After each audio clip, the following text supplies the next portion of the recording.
एक सर्द रात थी जब हवाएं इतनी तीव्र और बर्फ से जमी हुई थीं कि हर चीज को जमाने की कोशिश कर रही थीं। उस कड़ी सर्दी में एक गरीब परिवार अपनी छोटी सी बेटी की जिंदगी बचाने के लिए संघर्ष कर रहा था। गरीबी के कारण उनके पास खाने पीने के लिए कुछ नहीं था और हर चीज पर ठंड का असर गहरा हो चुका था। गांव में अधिकांश लोग सर्दी के इस मौसम में और भी परेशान थे। वे अपने जीवन के रोजमर्रा के संघर्षों से जूझ रहे थे और इसी बीच एक परिवार अपने घर में बीमारी और भूख से जूझ रहा था। यह कहानी है रामदीन नामक एक मेहनती व्यक्ति की, जो अपनी पत्नी गौरी और बेटी पार्वती के साथ एक कच्चे घर में रहता था। रामदीन का घर बहुत ही साधारण था, जिसमें दीवारों में दरारें थीं, छत टूटी हुई थी और दरवाजे भी सही से नहीं बंद होते थे। उस घर में सर्दी का सारा ठंडा हवा भर जाता था, लेकिन फिर भी रामदीन ने कभी भी हार नहीं मानी थी। रामदीन और गौरी दोनों ही मिलकर इस कठिन जीवन में एक दूसरे का सहारा बनकर चलते थे। लेकिन इस सर्दी में हालात बहुत खराब हो गए थे। एक दिन गौरी ने रामदीन से कहा, मेरे पास बस इतना आटा बचा है, लेकिन हम सब इसी में से रोटियां बना लें। तुम काम पर जाकर कुछ ले आओ। ये बात सुनकर रामदीन के मन में चिंता का एक और लहर दौड़ गया, क्योंकि उसे पता था कि वह कहीं काम पर नहीं जा सकता था। फिर भी वह कुछ न कुछ करने की कोशिश में था। सर्दी के मौसम में रामदीन ने गांव के लोगों से मदद मांगी, लेकिन सभी की हालत वैसे ही खराब थी। हर कोई अपने घर के हालात में उलझा हुआ था। लेकिन रामदीन ने हार मानने के बजाय एक फैसला लिया। वह जंगल की ओर बढ़ा, यह सोचते हुए कि वह कुछ लकड़ियां इकट्ठा कर सके और उन्हें बेचकर कुछ पैसे कमा सके, ताकि अपनी बेटी के इलाज के लिए कुछ दवा खरीद सके। लेकिन जंगल में लकड़ियां काटते वक्त उसे बहुत मुश्किलों का सामना करना पड़ा। बर्फ से जमी लकड़ियां काटना बहुत मुश्किल हो रहा था, लेकिन उसकी बेटी की हालत से बढ़कर कोई और बात उसकी जिंदगी में नहीं थी।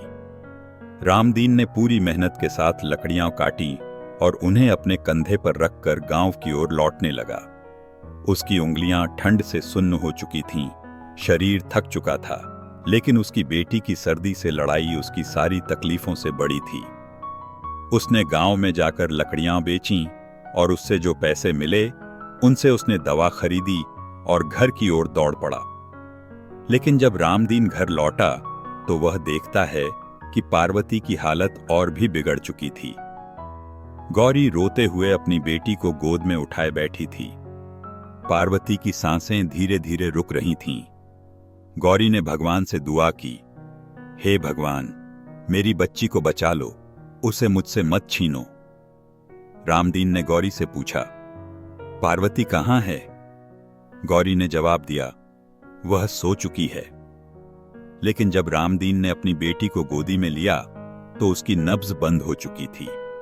उसकी आंखें बंद हो गई थीं और उसका चेहरा शांत था, जैसे वह सर्द रात की गोद में सो गई हो।